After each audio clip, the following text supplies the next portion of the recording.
Okay, we are going to start putting the bear bodies together. A couple of things you have to do. First of all, you have to lay out your pieces left and right. So this is my left side, this is my right side, and my head and my ears.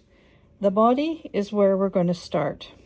So I want to make sure that you have sewn together between these two dots on the left, or on your back pattern. There's two dots at the bottom.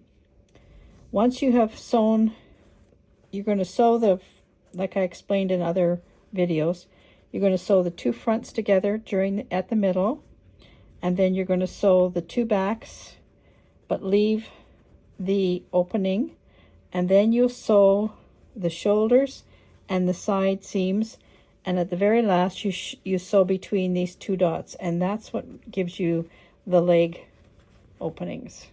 Okay, once you've got that done, we are going to put the bear together with this turned inside out, and we're going to start at the legs, so you know which is your left side and which is your right side. This is my left side here. I know this. I've already marked it, and I actually marked left, right, right, left. I've marked my pieces so that I know which sides. The other thing we have to do is orientate our pieces so that when we put our bear together, the foot is facing forward and not backward. So the first thing we're going to do is the feet. That we put the feet in first, and they are going to go into these holes.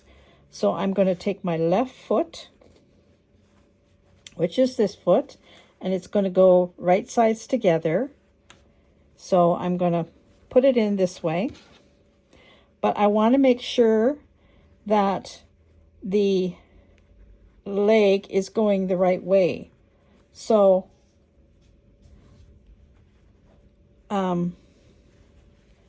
I'll just get it in here first. This, if I had it, I want the leg to go this way. So I'm going to put it in this way, not this way, because if I put it this way, then it's going to be wrong side. So I'm going to put it in this way. Does that make any sense?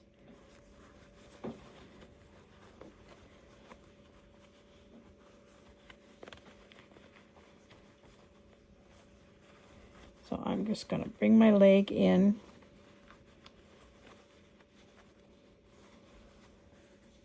This is the front, and I want my toe to go towards the front. So I'm going to turn my leg so that, I lost my leg. There we go. I'm going to turn my leg so that the toe is facing forward. You do not match up your seams, because that will put if you matched up the seam, your feet would be sticking out like this. You want to go this way. So I have to turn it just a little bit more. That way. You're going to match your center seam. It's best if you pull it out so that you can see what you're doing. So this is the way it's going to go, like this.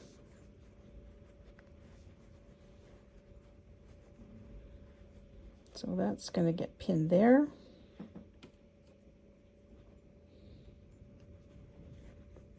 It is quite fiddly.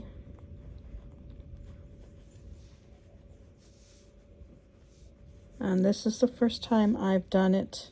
I've done a cloth bear, but this is the first time I've had so many layers, and it is quite different feeling. There we go. Now the rest of it has to go in there like that.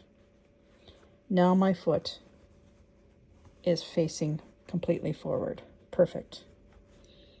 Okay, now I'm going to pin my other leg, and then I'm going to sew it by hand.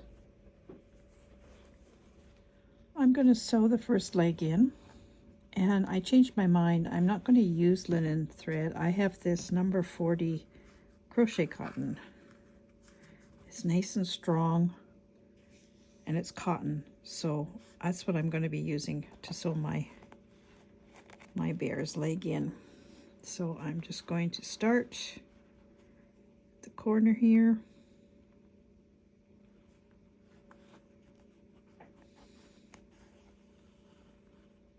And I'm going to use a running back stitch. It's a lot of layers to go through. So hopefully, oops, right off the bat I made a mistake. Okay.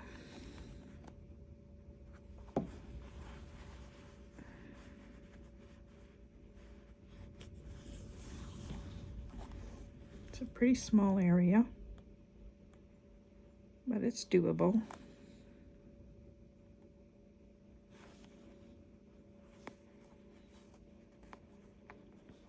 So if you're at this stage, congratulations.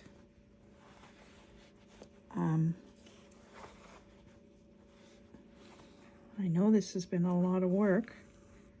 I hope you have found it an enjoyable project. And I hope that you have something that you can either keep for yourself and display with pride, or give to somebody special like I'm doing with this one for Olive.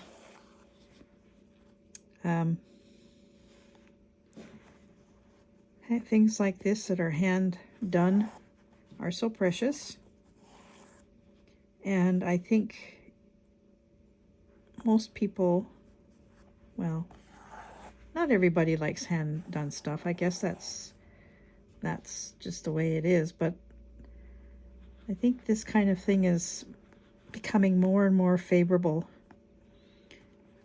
as the years go on. We seem to have flipped our switch a little bit to, oh dear, I got a knot, to appreciation of things that are made by hand as opposed to things that are store-bought. And I think that that's a good thing. Certainly, I've always appreciated things that were handmade, but I grew up with a maker of a mother. She made everything.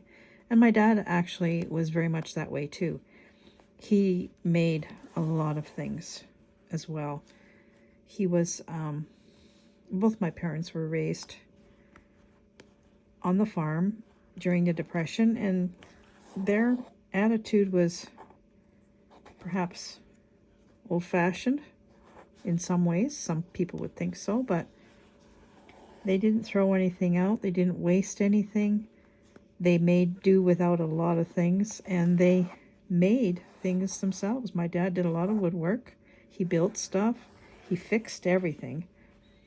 I mean, it didn't seem like there was much that he wouldn't tackle to fix. So that's sort of, I guess, where I got a lot of my ambition to do things by hand. But I also only ever wore handmade clothes pretty much all my life till my mom passed away. I never bought, I would buy the odd thing, a coat or something like that, but all my clothes my daily clothes and my dress clothes, everything was made by my mom. I mean, she was a seamstress, and I had beautiful wardrobe. And I didn't look at it like, even though during the time that I was a teenager, it wasn't really fashionable to have handmade clothes. You know, you were more hip if you had something bought. But I knew that the clothes that I wore on my back were far superior to the ones that people were buying in the store. And I could wear anything that came into style, even if it hadn't even gotten into the stores, as long as it was in a magazine and my mom could spot it, she'd make it for me to wear. So, you know, it was a privilege to have handmade Oh boy, this is thick here.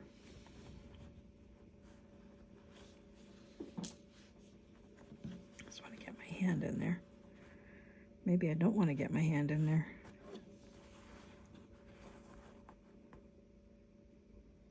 Yeah, so, and I think times are sort of coming back to that a little bit, where people are appreciating things that are handmade, and that's a good thing. This part here is giving me some headaches, so I'm just gonna stab it back and forth.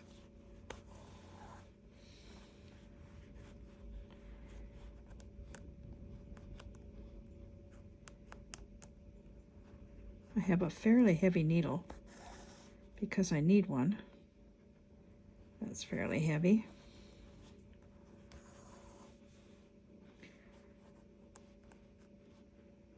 And now you're sort of going through 4 layers. And where there's a seam, you're going through, well, I don't know, 6, 7 layers, 8 layers maybe. So it's getting a little rough. Making bears with fur, you don't really come across all this, but this has been a different, it's the same construction, but it's just done in a different way. So it's not quite the same as putting together a bear from fur. That's pretty straightforward, really. Nothing to that. The biggest problem with that is the nap of the fur. You have to make sure your nap is all going the right way, the same way. And that can be a bit challenging sometimes, but I used to make a lot of fur toys. But it fell out of vogue too. A lot of things do. And I made more when my son was small, or if I had young nieces or nephews or something like that. I made a lot more of that then, but I kind of stopped doing it when my son grew up. So anyway, this is coming together pretty nicely. Hopefully I will have it all right. I'm pulling it a little bit too tight.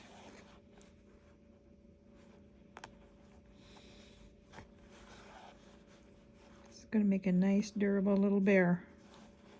Oh, I hope I've been in shot. I got to remember to look up at the camera every once in a while.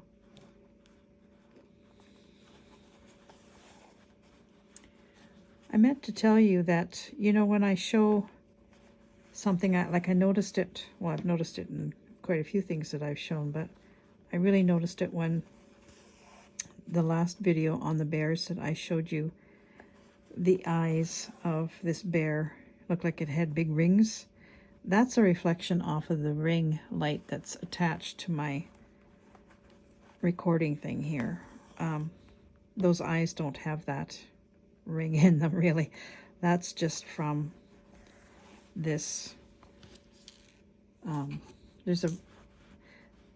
The apparatus that I have for recording, there's a tripod sort of type of thing that holds the camera, and then there's a ring light around that, so you can light up your surface. But the thing is it leaves a shadow, a ring shadow on everything, which is kind of a pain sometimes, but it really is better for lighting for whatever you're doing.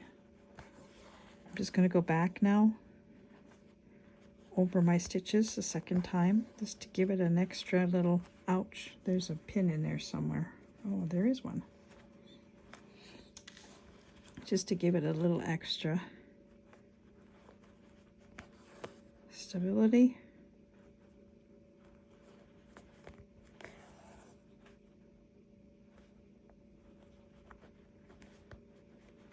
making bigger stitches this time.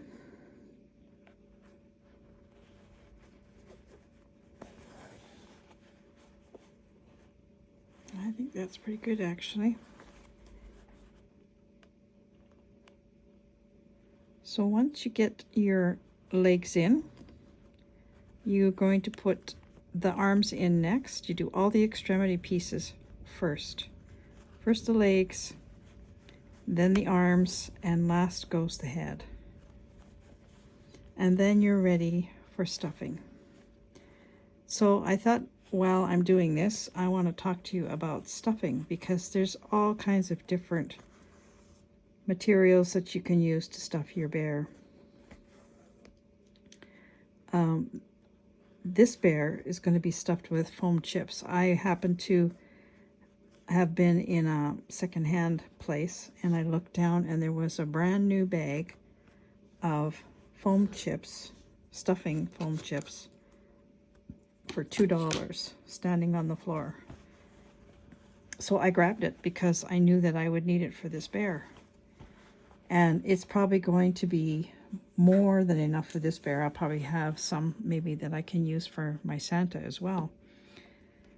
So that was a great find. But you can use fiberfill, you can use rags, you can use bits and pieces of fabric, you can cut up fabric, you can use batting, pieces of quilt batting, just cut it up in little pieces.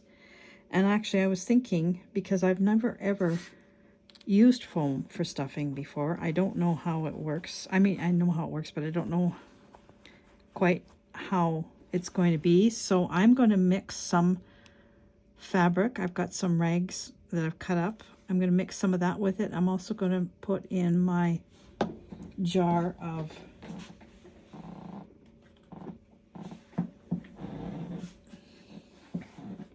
this jar of thread. I'm going to put that inside it too. This is all just tiny little pieces of thread that I've had for my projects, and that is going to go in there too. So if the foam is too squishy and too soft, the extra pieces of fabric and things like that will be useful in getting it to be more firm, I think. I'm hoping. Okay, I'm putting this in. This is the front, so the toe will go to the front.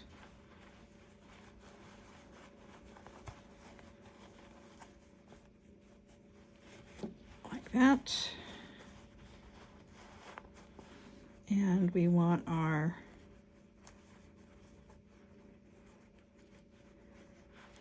turn it a bit.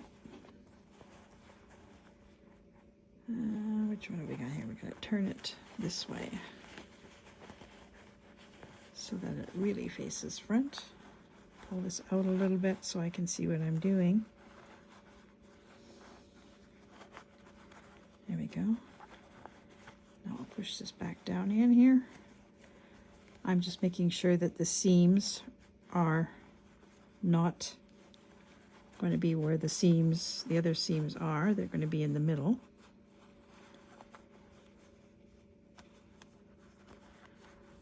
So I will pin that one.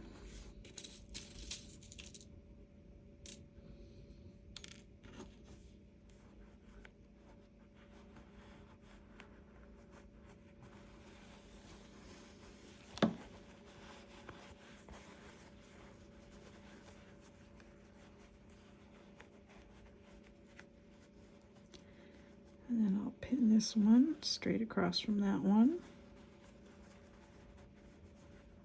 That other one can come over a little bit, I think.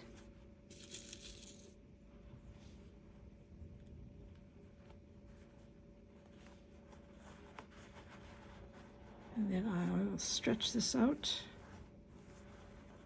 and pin this in here. Pull it up so it's even with the top. And pin.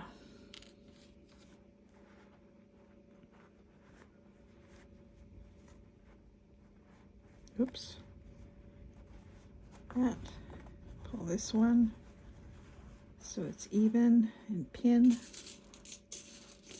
And then we have our second leg in place.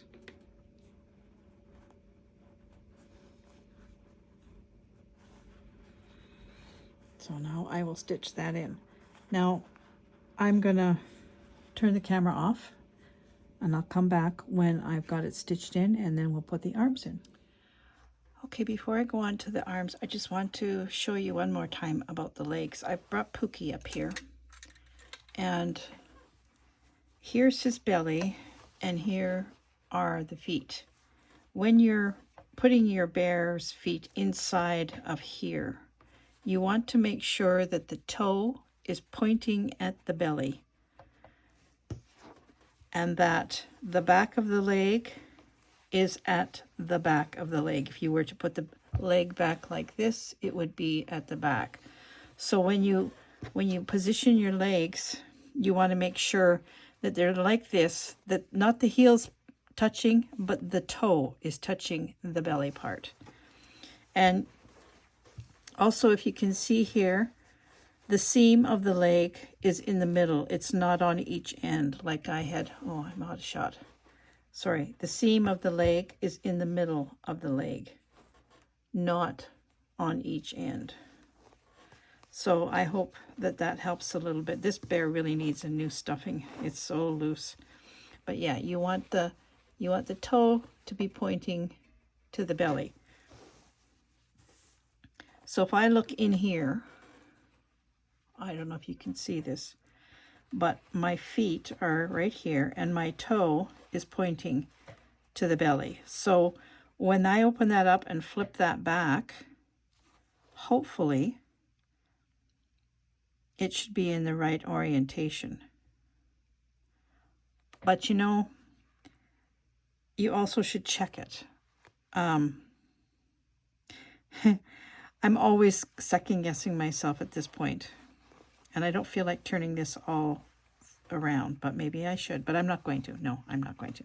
Okay, I'm putting the arm in now. The same thing with the arm. You want the arm is a little easier because it's got a longer piece at the top than it has at the bottom. So you know which way it goes in, this way.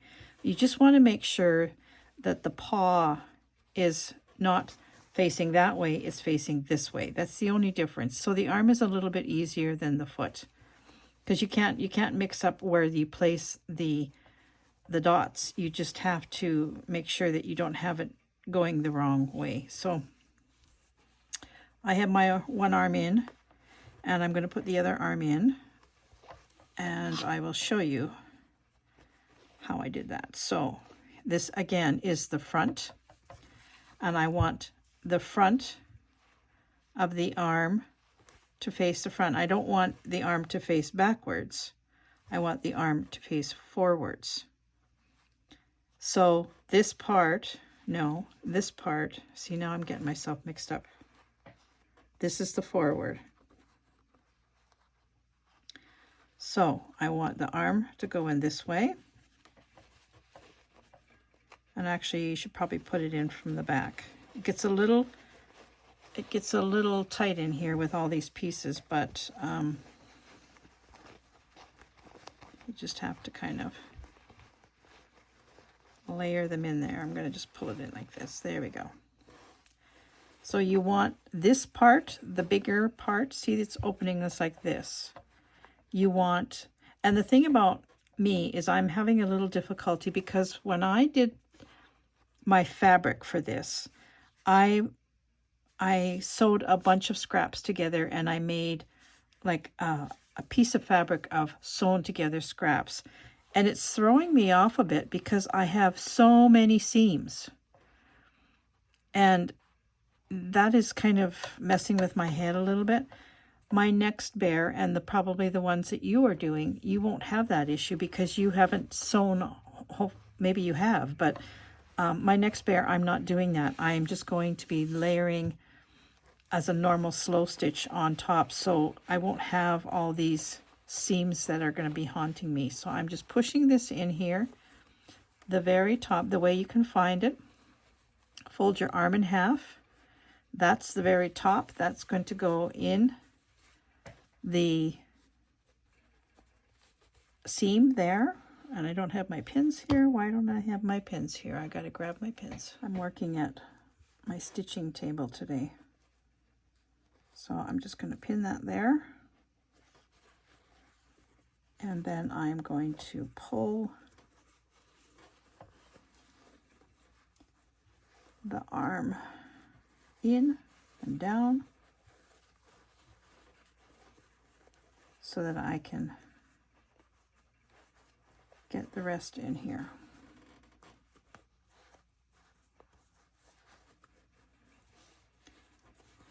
And I think if you have just slow stitched your arm in the normal fashion, you will not have all these thick layers like I have either. This is coming right from having made cloth out of scraps. I'm actually, as much as I liked the effect of it, I'm kind of sorry that I have it like this, because it's been a pain to sew this together, really, because of all these layers. Like, look at right here. I don't know if you can see this, but look at this lump of, you see that? I can't see what you're seeing.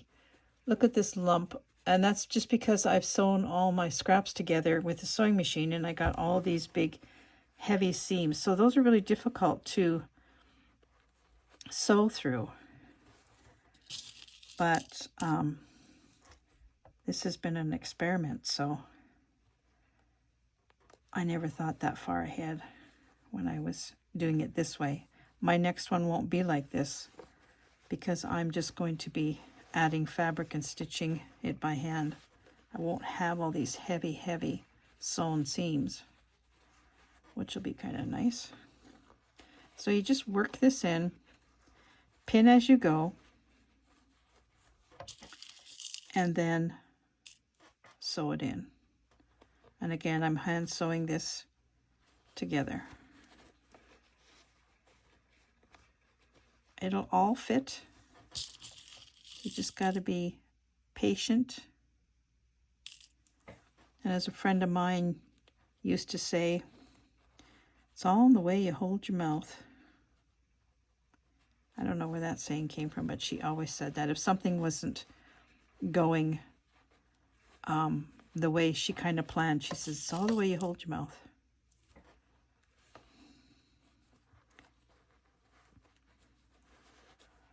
All right, I got that arm pinned in. I'm going to sew both of these in. I'm going to sew them in exactly the same way as I did the feet. Just going to whip stitch around, and I'm going to go around one way, and then I'll go around the other way and make sure that it's nice and secure. And I'll come back when it's time to put the head on. So I am using double the thread this time for the arms of this crochet cotton, number 40 crochet cotton that I found in my stash. And I'm using it double, and I'm doing really tight back running stitches, because most children, when they have a toy like this, they grab it by the arms, and they tend to carry it more by the arms than they do by anything. And so I want this seam to be really good and strong and kind of childproof. I wouldn't do this for my own bear, but I'm doing this because this is going to be a child's bear. So I want it to be good and sturdy and solid. And if you can see, it's making a really solid stitch, and that's good for a little girl who's probably going to be dragging this bear around.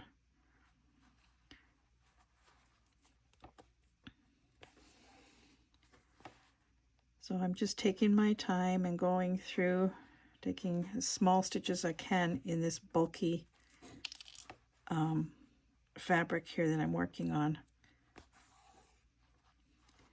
and thinking about my own bear that I want to do. I have seen Aunt B's Creations, Becky's bear. Oh my gosh, you did a beautiful job. Becky, you did a wonderful job. And I think that you should call your bear Belle.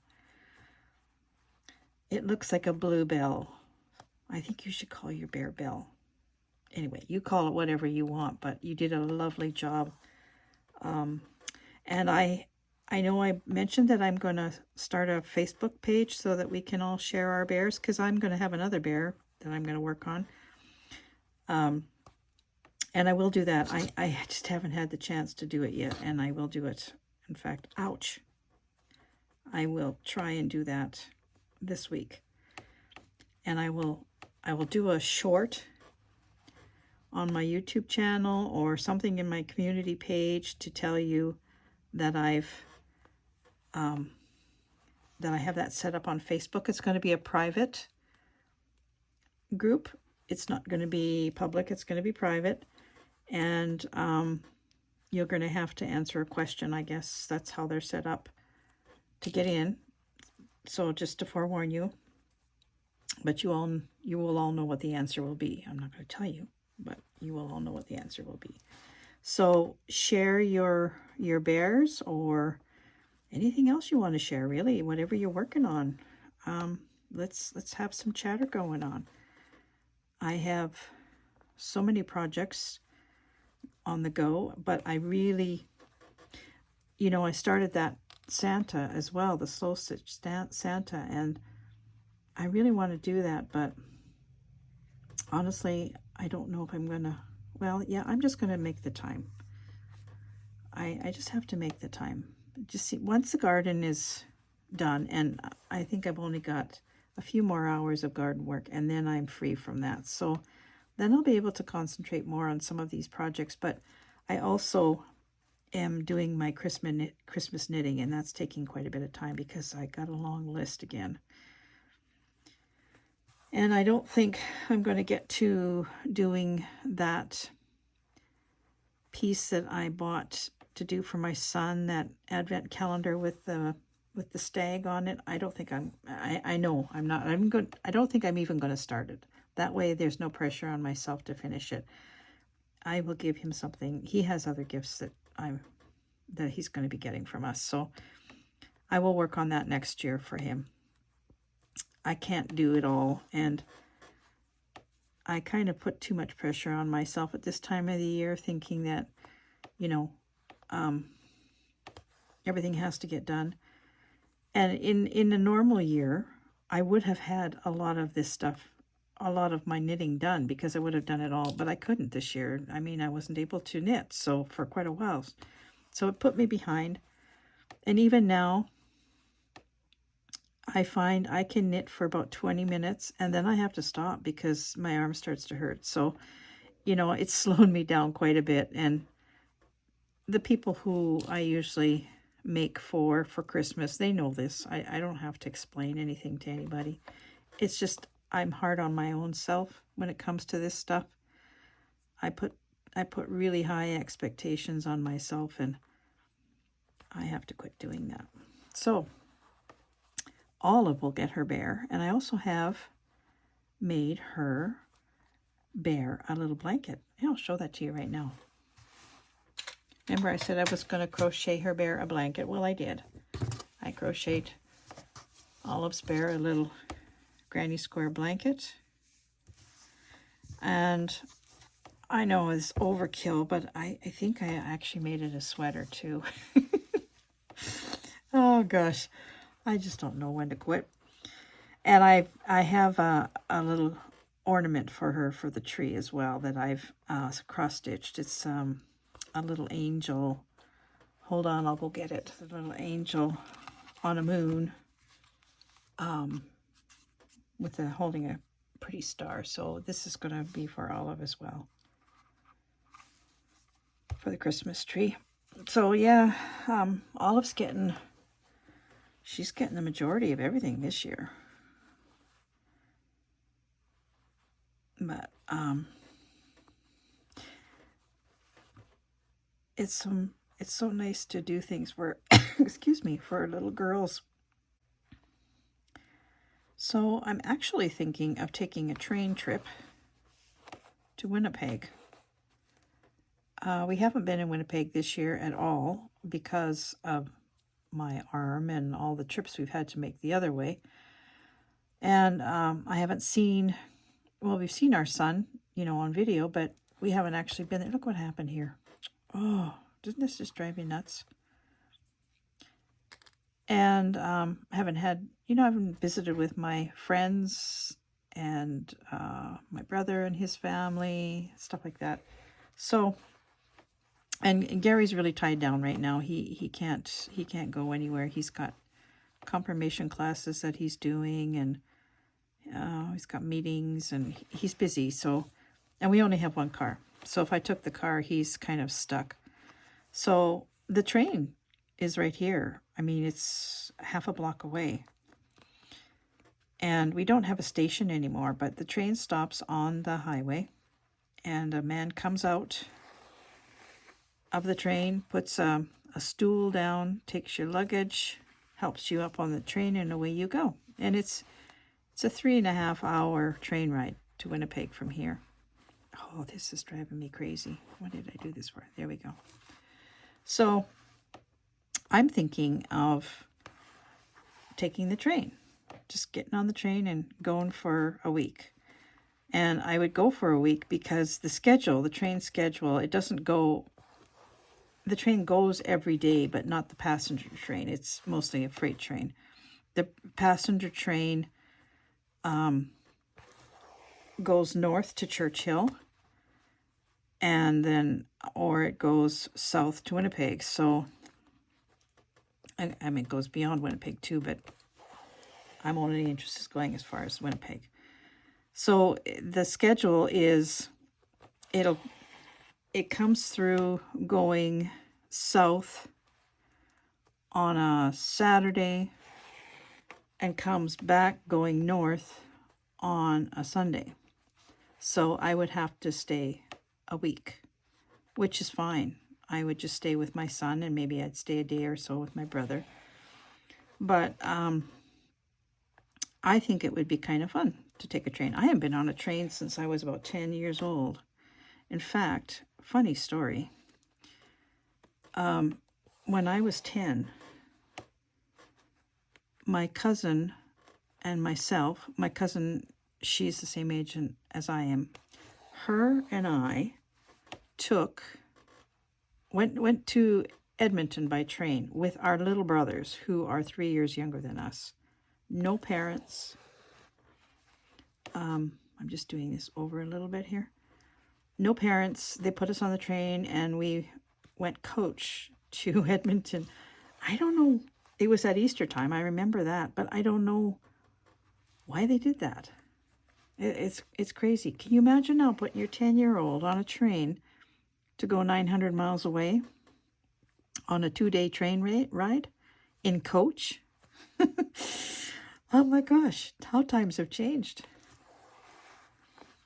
Anyway, yeah, I think that is the last time that I was on a train, when I was 10 years old. So I think it would be kind of fun to go.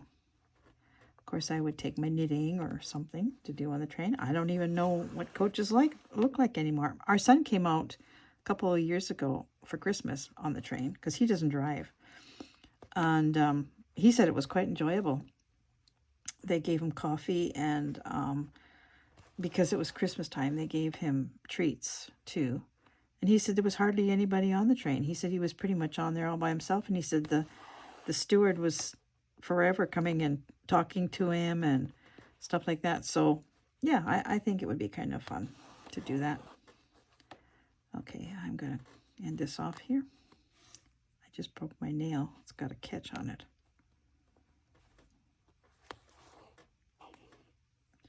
So now we are ready for the head. And I think, do I want to check my limbs before I put the head on? I probably should, huh? I really don't want to. I'm pretty sure everything's okay. When I look in there, It all looks fine. I'm not worried about the feet. A little worried about the arms, but you know what? Let's just have faith in yourself, Dale. So the head. Now, it's getting really tight with stuff in here now, but we still have the head to put on. So what I'm doing is I'm pushing everything kind of to the side so that it gives me space for the head to go in here, because it's going to go in here too. Just make a nice space. I've pushed everything to the side. There's lots of room in there now.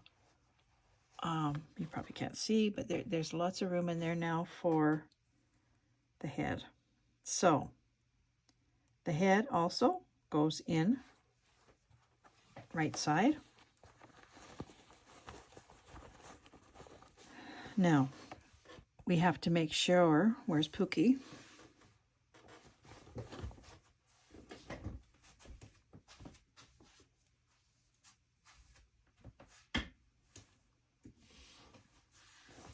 Okay, so we have to make sure the nose is orientated to the chest and that it's facing, the face is facing the chest, not the other way around, and that the back is facing the back where the hole is, but it's upside down. So you just have to kind of imagine.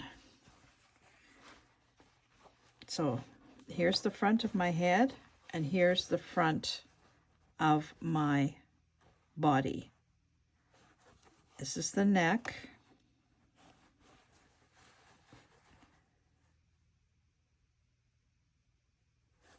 I'm just thinking here. And once again, we are going to find the center point. Now, like I said before, my center seam is off a little bit.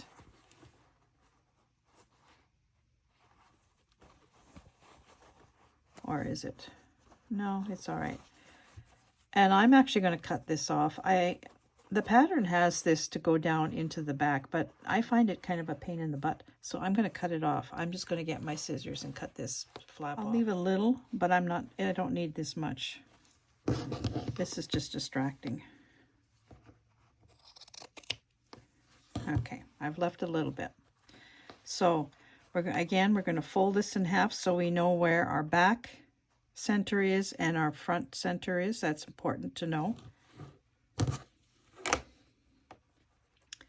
And then we are going to take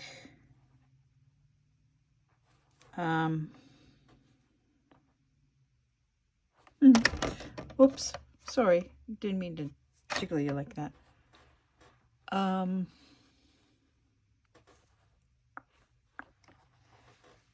Okay, I have to put it in here so that I know what I'm doing. This front chin seam has to go with this front seam here, like this. So I'm going to just pin that right there.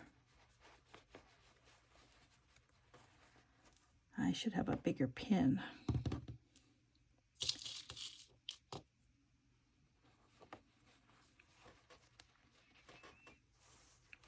That's this seam here has to match this seam here. That's what I'm doing right here.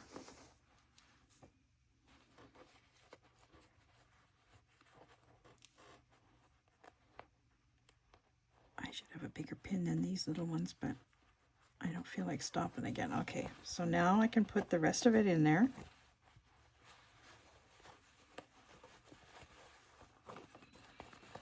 And it's getting mighty full inside there.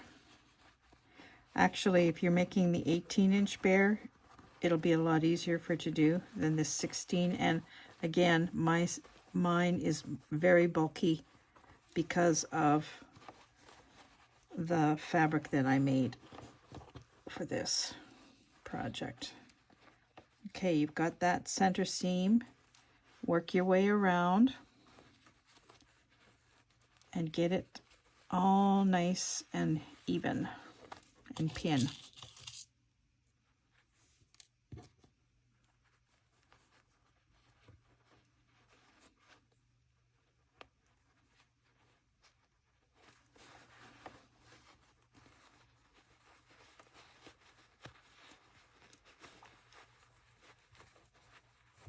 just have to kind of work at it,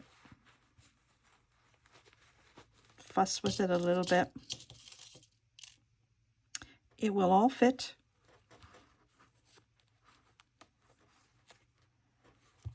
This is a good exercise in patience. Now I'm going to go from this side a little bit. Make sure you've got it nice and even at the top, that your raw edges are nice and even. You don't have any falling down that are going to not be caught by your needle when you sew it. Oh boy, that's thick. And here we are here. Now remember, I had a little extra, so I'm just going to leave it just like that. I'm not going to worry about this little bit sticking because I didn't cut it all the way. I'm just going to leave it. And I need another pin.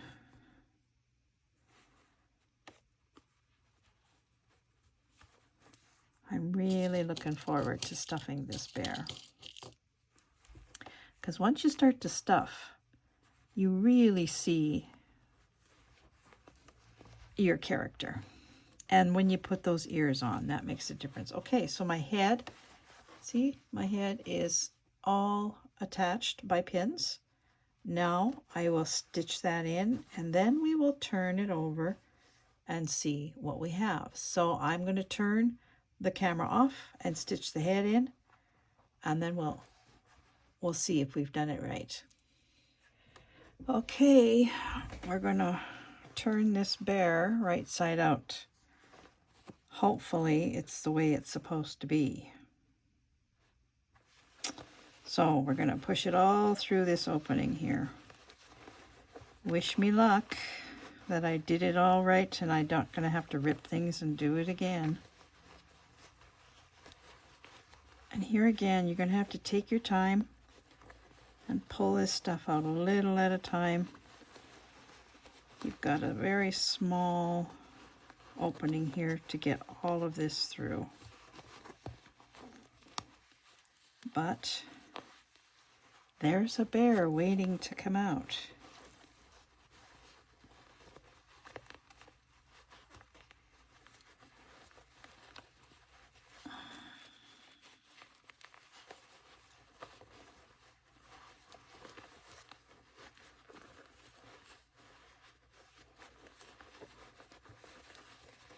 This is going to take a while.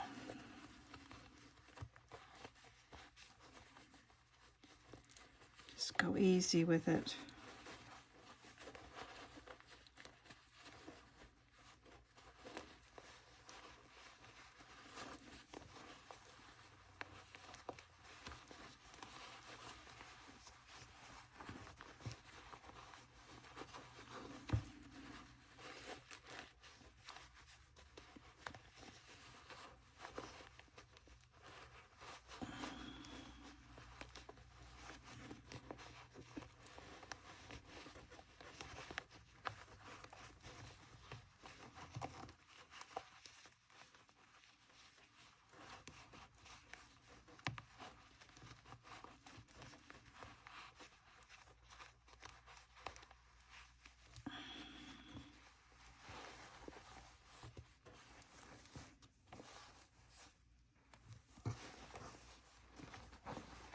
And there is our bear.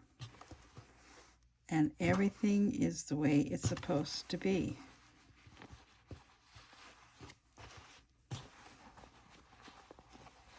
Hello. I just want to give you a hug and you're not even stuffed yet. Okay, so my arms are facing the right way because here's the little saying that I had. And I have, I love olive. I wanted that on the top, and it is on the top, but look what happened here. I didn't catch this part. So I'm going to have to fix that. This is where you have to kind of have a peek. That part didn't get caught, so I got to go in and fix that.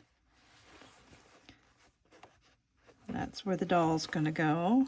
Just go around and look at all your seaming and make sure that all your parts are caught. You can go around, oh, there's a little part there that I have to redo. You can go around and do a little stitching from the top if you want. I was thinking that I might actually just go and do some slow stitching just to kind of reinforce some of these things, because again, this is for a child. But I'm pretty happy that everything is the way it should be. Yeah, I have to fix this. I didn't catch this top part, so that I can do like this. I'll just have to make a little hole and put it back in. But I might go around and do a little top stitching just along here, just to make sure that everything is nice and secure. Oh, there's a little hole there.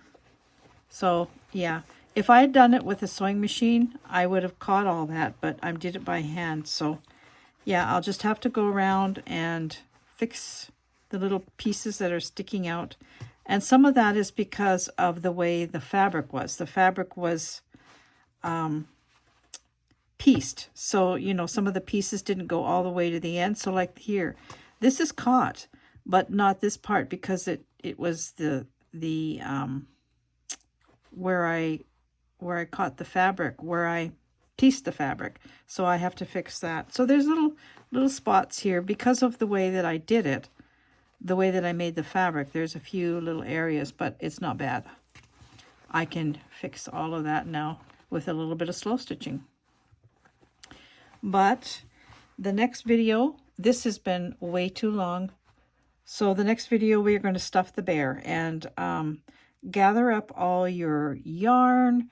You can put bits of yarn, bits of thread, bits of batting, bits of clothing, little tiny bits, cut everything up in little bits. You can use vibrafill, mix it all together.